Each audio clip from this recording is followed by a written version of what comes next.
आचार्य चाणक्य ने अपने नीति में जीवन से संबंधित रिश्तों के बारे में बहुत सारी बातों को बताए हैं, जिन्हें अपनाकर आप अपने संबंधों को बचा सकते हैं। आज के इस युग में लोग कुछ जरूरी बातें भूल जाते हैं और अपनों को ठेस पहुंचाते रहते हैं।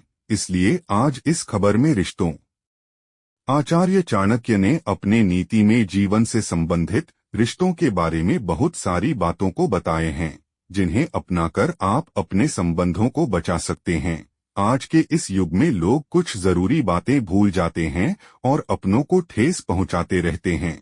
इसलिए आज इस खबर में रिश्तों से संबंधित कुछ ऐसे चाणक्य नीति के बारे में बताने वाले हैं, जिन्हें जानना आपके लिए बहुत ही जरूरी है। तो आइए विस्तार से जानते हैं। आचार्य चाणक्य अपनी नीति में शादीशुदा जीवन को सुखमय और खुशहाल बनाने के बारे में बहुत कुछ महत्वपूर्ण बातें लिखा है।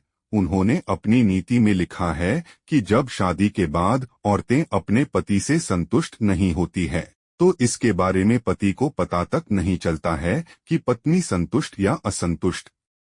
तो चलिए पत्नियों के बारे में जानते हैं कि पत्नियों के असंतुष्ट कैसे होती है।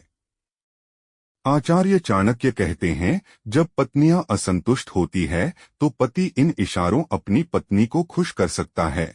आचार्य चाणक्य के नीति में पत्नी को खुश करने के बारे में कई सारे बातें बताई गई है, जो निम्न हैं। कम बोलना।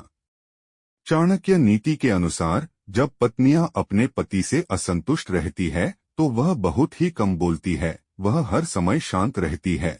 ऐसे तो औरतें बहुत ही ज्यादा बोलती है, कभी कभी तो पति को बोलना पड़ता है कि अब तो चुप हो जाओ। लेकिन वहीं अगर पत्नियां कम बोलने लगे तो पति को समझना चाहिए कि आपकी पत्नी आपके असंतुष्ट हैं। अगर आपको इस तरह के संकेत मिलने लगे तो आप अपनी पत्नी को संतुष्ट करने के लिए उससे अच्छे से बात कीजिए और नाराज होने का कारण पूछें। अगर आप इस तरह से अपनी पत्नी से बात करते हैं तो आपकी पत्नी जल्द ही मान जाएगी और आपसे बात करने लगेगी। औरतें हर बात पर क्रोधित होना।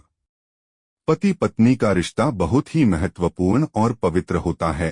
पत्नियां अपने पति को कभी भी परेशान नहीं करना चाहती हैं, लेकिन आपकी पत्नी आपसे किसी बात को लेकर नाराज हो जाए या किसी भी बात पर झगड़ा करने लग जाए तो आपको समझ जाना चाहिए कि वह आपके किसी बात से असंतुष्ट हैं।